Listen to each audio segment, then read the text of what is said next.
जय हिंद साथियों।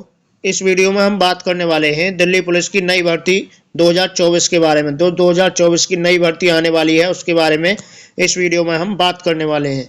कब इसकी वैकेंसी आ रही है, कब इसके फॉर्म स्टार्ट हो जाएंगे और कितनी पोस्ट, क्या एज आपकी रहने वाली है, कब से आपकी एज काउंट होगी, सिलेबस वगैरह और कितनी वैकेंसी हैं, इन सब बातों के बारे में आपको मैं इस वीडियो में बताने वाला हूँ। वीडियो को पूरा अंत तक जरूर देखें। जो भी कैंडिडेट, जो भी भर्ती गई है 2023 वाली, मतलब जो 2024 में जनवरी मेरिट लगी है इसकी, जो भी बच्चे इससे बाहर हो गए हैं, कुछ बच्चे जिनके नंबर अच्छे थे और फिजिकल की वजह से बाहर हो गए हैं, या कुछ बच्चे जिनके डॉक्यूमेंट्स में कुछ कमी थी, जैसे कि लाइसेंस उसका लर्निंग था और लाइट वो नहीं बनवा पाए, उसकी वजह से ही वो बाहर हो गए, तो उनके लिए बहुत ही खुशखबरी है, बहुत ही अच्छा मौका है दोस्तों।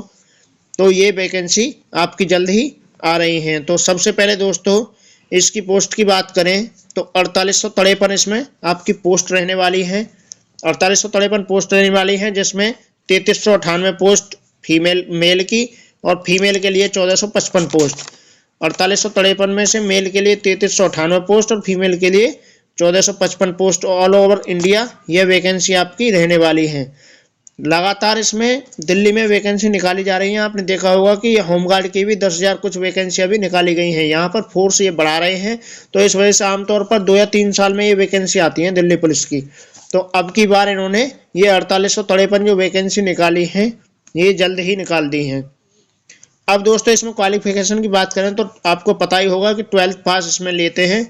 12वीं पास किसी बोर्ड से आप किए हुए हों तो आप फॉर्म को भर सकते हैं। अब दोस्तों बात करते हैं एज के बारे में।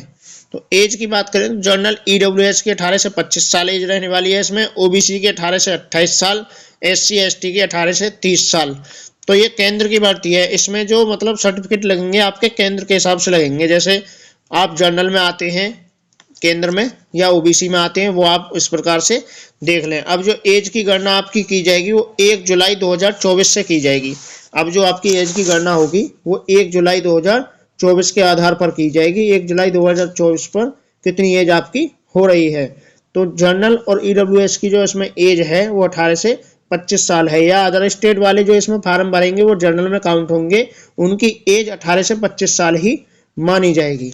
अब दोस्तों हाइट की बात करें तो हाइट इसमें 170 सेंटीमीटर है मेल के लिए। अगर आप एसटी से हैं तो 165 सेंटीमीटर आपकी हाइट होनी चाहिए। अब फीमेल की बात करें तो 157 सेंटीमीटर फीमेल के लिए हाइट है और उसमें एससी एसटी के लिए 155 सेंटीमीटर। अब चेस्ट की बात करें ओनली मेल के लिए जो चेस्ट उन्होंने दी गई है 81 सेंटीमीटर बिना फुलाई आपकी चेस्ट होनी चाहिए और 85 सेंटीमीटर आपकी फुलाकर चेस्ट होनी चाहिए। दोस्तों ये भी आपको इस बारे में भी सारा बता दिया गया है। अब बात करते हैं दोस्तों इसमें सिलेक्शन प्रोसेस की। तो सिलेक्शन प्रोसेस में इसमें सबसे पहले आपका एग्जाम होगा, एग्जाम के बाद आपका फिजिकल होगा और उसके बाद मतलब आपके डॉक्यूमेंट्स वगैरह फिजिकल के टाइम पर ही चेक हो जाते हैं, पीटी एमटी जो होता है। उसके बाद आपका मेडिकल होगा, मेडिकल के बाद आपकी फाइनल मेरिट लगा दी जाती है। तो जो आपका एग्जाम होगा सीबीटी एग्जाम होगा, कंप्यूटर बेस्ड आपका एग्जाम होगा, जिसे एसएससी कराती है, पिछले कई सालों से एसएससी कराती है। 12 गुना बच्चे इसमें लिए जाएंगे फिजिकल के लिए। फिजिकल के बाद एसएससी का काम खत्म हो जाता है, फिर दिल्ली पुलिस ही अपने हिसाब से फिजिकल और मेडिकल कराती है। अब इसमें सिलेबस और रिटन एग्जाम की बात करें तो रिटन एग्जाम में आपके 4 सेक्शन होते हैं। 4 सेक्शन में क्या है, सबसे पहले आपके जीके के 50 क्वेश्चन। इसमें जीके का मेन रोल होता है पेपर में, जो इसका पेपर होता है इसमें जीके का मेन रोल होता है। इसके 50 क्वेश्चन आते हैं जीके के और 10 क्वेश्चन आते हैं कंप्यूटर के। तो कुल मिलाकर 60 क्वेश्चन के लगभग ये आपके जीके के हो गए। तो दोस्तों जीके के 50 क्वेश्चन 50 नंबर के और रीजनिंग के 25 क्वेश्चन आते हैं 25 नंबर के। मैथ के 15 क्वेश्चन आते हैं 15 नंबर के। तो जो भी बच्चे मैथ से जिन्हें डर लगता है वो उनके लिए एक बहुत ही बढ़िया मौका है ये, या जिनका मैथ कमजोर है। मैथ के इसमें ओनली 15 क्वेश्चन आते हैं जो कि 15 नंबर के आते हैं। अब इसमें 10 क्वेश्चन आते हैं कंप्यूटर के। कुल मिलाकर 100 क्वेश्चन आते हैं और 100 ही नंबर के होते हैं। तो दोस्तों इसमें जीके का मेन रोल आपको होता है। अगर आपकी जीके अच्छी है तो इसमें नंबर आसानी से आप डाल सकते हैं। आगे बात करते हैं फिजिकल की। तो दोस्तों इसमें फिजिकल भी मेल और फीमेल के लिए अलग अलग है। मेल अगर 30 साल तक, यानी कि 30 साल तक इसमें एक्स सर्विसमैन भी फार्म भरते हैं, मेल 30 साल तक है तो रनिंग का टाइम 1600 मीटर आपकी रनिंग होती है, जिसमें 6 मिनट का आपका समय दिया होगा। अब इसमें लॉन्ग जंप होती है, लॉन्ग जंप 14 फीट है मेल के लिए और 3 फीट 9 इंच हाई जंप है इसमें मेल के लिए। अब फीमेल की बात करें दोस्तों, 1600 मीटर का इसमें समय, 1600 मीटर की दौड़ है और 8 मिनट का फीमेल के लिए समय है। 10 फीट लॉन्ग जंप है और जो हाई जंप है वो 3 फीट है। इस प्रकार से अब इसमें दोस्तों एक बहुत ही महत्वपूर्ण जानकारी मैं आपको दूंगा कि ड्राइविंग लाइसेंस के बारे में। अभी क्या हुआ है, पिछली भर्ती में कुछ बच्चे लर्निंग लाइसेंस बनवाकर चले गए हैं जिनके नंबर भी काफ़ी अच्छे थे, नंबर भी उनका आ जाता फाइनल मेरिट में, मेडिकल वगैरह सब हो जाता, लेकिन वो ड्राइविंग लाइसेंस की वजह से नहीं आगे जा पाए। तो फिजिकल के टाइम पे जो आपका लाइसेंस मांगेंगे ये इन्हें लाइट लाइसेंस चाहिए, लर्निंग लाइसेंस नहीं चलेगा। तो ये लाइसेंस आप पहले ही बनवा कर रख लें, क्योंकि कितना भी कुछ भी कर लें आप, एक दिन का भी इसमें समय आपको नहीं दिया जाता है। तो ये आप अपना ड्राइविंग लाइसेंस जरूर बनवा कर रख लें, क्योंकि इसके बिना आप इसमें भर्ती देख ही नहीं सकते हैं। अब दोस्तों मेडिकल की बात करते हैं, तो मेडिकल आपका CAPF के आधार पर, यानी जैसे इसका SSC GD वगैरह का मेडिकल होता है, उसी के आधार पर आपका मेडिकल कराया जाएगा, जिसमें आपकी आंख, नाक, नोकनी वगैरह, चेस्ट का एक्सरे आदि होता है। तो ये सब मेडिकल इसका होता है। मेडिकल आपका नॉर्मली कराया जाएगा, जैसे SSC के आधार पर SSC GD में जैसे मेडिकल होता है, उसी प्रकार से आपका मेडिकल भी कराया जाता है।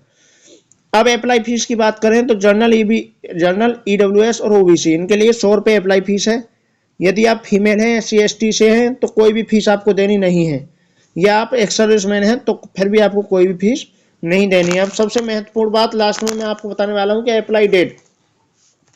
दोस्तों इसकी बात करें तो दोस्तों अगस्त 2024 में आपके फॉर्म अप्लाई स्टार्ट हो जाएंगे, लेकिन कैलेंडर में तो इसका आप सोच रहे होंगे कि कैलेंडर में तो कोई जिक्र ही नहीं है।